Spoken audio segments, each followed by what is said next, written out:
initially think they can go find a home and then come to the bank.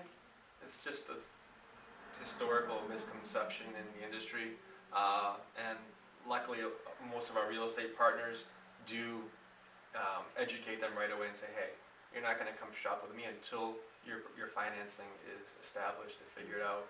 We'll get you qualified. In terms of obtaining documentation, our list is pretty standard. For a wage earner, someone who has a pay stub and a W-2, we typically ask for a couple pay stubs, recent pay stubs, the most recent 2 years W-2s, some bank statements, a photo ID, and maybe if they're going to be borrowing from a retirement account, we'll ask for a quarterly or monthly statement from their retirement account as well.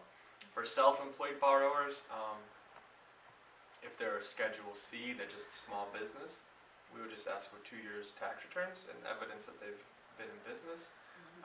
Sometimes if they have a corporation, we'll get corporate tax returns and things like that. But each scenario we clearly itemize for them, and so that there's not too difficult of a situation.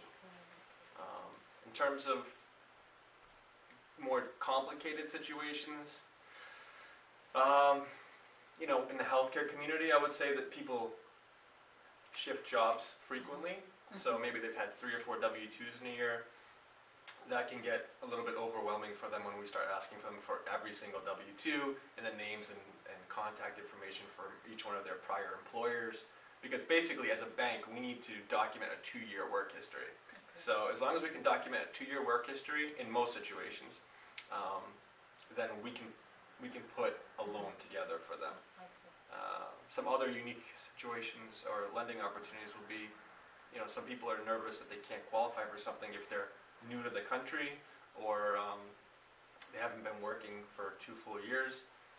There are some exceptions to this where if they were a student and they're coming into work after their degree,